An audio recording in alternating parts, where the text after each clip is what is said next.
Hi guys, welcome back. So now we will start our lab number 4. Now lab number 4 is phase 2 with dynamic mapping. So let me fix that. So with dynamic mapping, everything remains the same, nothing has changed. So remember what we did for our phase 2 static mapping?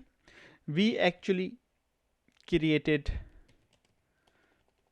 if we look at our tunnel interface config, we actually created 3 maps, static maps on each of the corporate routers in which hub and the client all included. Now remember, in our topology, router 1 is acting as hub. So now if I look at the other thing which we did, which you can see, is that because was a phase 2, so the phase 2 is actually the client side is also a GRE multi-point, right? So this is the two main things. First of all, that all the tunnels are GRE multi-point. Secondly, we make sure that we have a static mapping of each of the devices. Now in this lab, for the dynamic mapping, what we will do, we will treat router 1 as a hub one more time.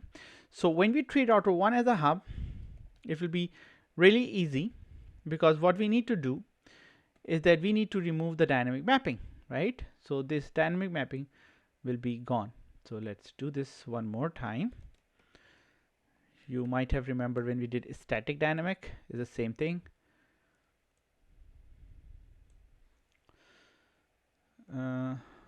No, this one. When we did the phase 1 dynamic, it's the same thing, same config.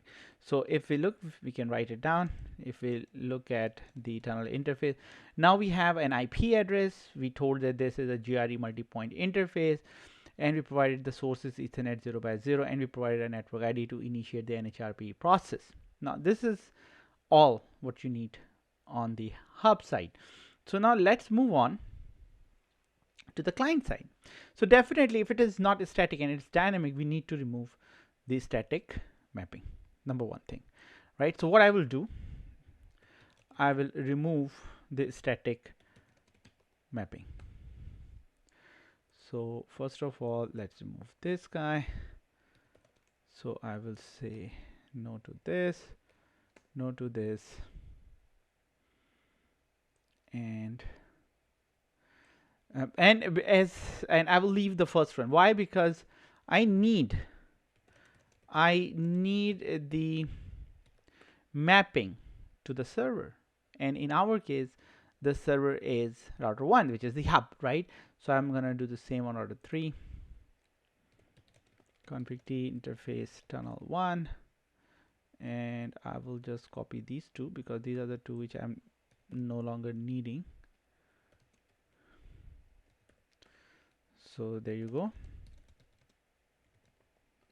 So now you can see that I have the mapping towards the hub, right? So I will do the same on router 4.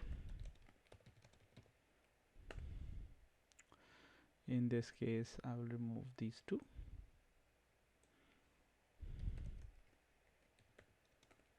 Right? So now we have all the configuration as expected. Now there's one thing missing. So now if I go to router 1 and say show IP NHRP, I do not have any entry. Why? Because those devices haven't came to the hub and registered themselves.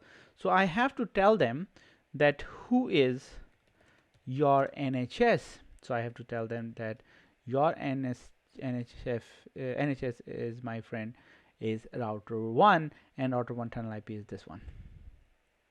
So I have to do the same command on all of them. So I have to say NHRP NHS 10 1 2 3 4 1. I have to say on router 4 IP NHRP NHS 10 1 2 3 4 1. So this is how we work. So if I go on router 1 now, and if I look, you can see that now all of them have come to router 1 and registered, right? So now if I go to router 4 and I say, let's first do the write on all of them, because I'm going to save it. So if I say that do a trace route to 10.1.234.2, you can see that I'm going to 1 and then I'm going to 2, and if I do the same for 3, you will see that I'm going to 1 and then going to 3. Now if I repeat to 2, I'm going directly to 2, right? And if I look at show IP NHRP, you see that now I have created a next hop tunnel with router 2, right? Router used next hop flags, right? This is what happens when you have multi-point GRE tunnel, that the next packet will go directly to the client. So if I look at show DMVPN, you will see that I have the tunnel for 1, I have the tunnel for 2, and I have the tunnel for 3. If I go on 2 and I do show DMVPN, you will not see 3 there, right? Because there's no communication happening between 2 and 3. But you will see that I have communication with 1 and 4. And you can clearly see that to 1 it's a static, but to 4 it's dynamic, right? This is, you can see it here. So this is very very easy task, very easy thing that we ran NHRP, and because router 1 sent us that, you know what, that's the public address, you create your own tunnel, and now we have the multi-tunnel system based on with the help of NHRP and multi-GRE.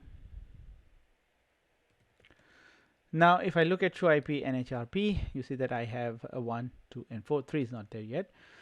And if I look at the route table, which we haven't so far, you can see there's no difference, there's no change in my routing table. If I go on router 4 and look at the route, there is no change in the routing table, no matter how many times I ping 2 or 3, right? So there is no change. I'm sending the traffic to tunnel 1, and tunnel 1 is using NHRP table to see where it's supposed to go, right? If you look at the debugs, you will find that the traffic is going via this information is given to router 4 via router 1, because router 1 is the only one who has all the information. So if I trace route to 10.1.234.2 from router 3, it will go towards 1, right? It will go towards 1, and the reason why it goes towards 1 is because right now I do not have the tunnel with 2. I have the tunnel with 1, I have the tunnel with 3 itself, but I do not have a tunnel with 2. So if I do a trace, which I was doing, to 10.1.2.3.4.2, you see the packet goes to 1. And now if I look at the NHRP, you will see that now I have the 2. Router use next hop, right? This is a flag. So now if I do a trace, or if I look at show DMVPN without sending the second traffic, I already have the tunnel established. So now if I do a trace to 2, it's going directly towards that. So this is the objective. So we have achieved the objective with very simple commands. If you look at this, you can see that on router 1 we just enabled NHRP by using IP NHRP network ID, and on the others we just defined that who is our NHS and the map for the NHS. That's it. That's what we did on all of them. So this is the easiest lab you can do. This is DMVPN phase 2 with dynamic mapping. So in our next lab, we'll be doing routing on static phase 1, or just phase 1 and phase 2 both. We will try to see what we can do on that one. Thank you. I hope that you have learned something from this one. If you want me to add something to it, if you want to need the configuration file or anything, please comment on the video, and I will try to share the link with you guys. Have a good day. Bye.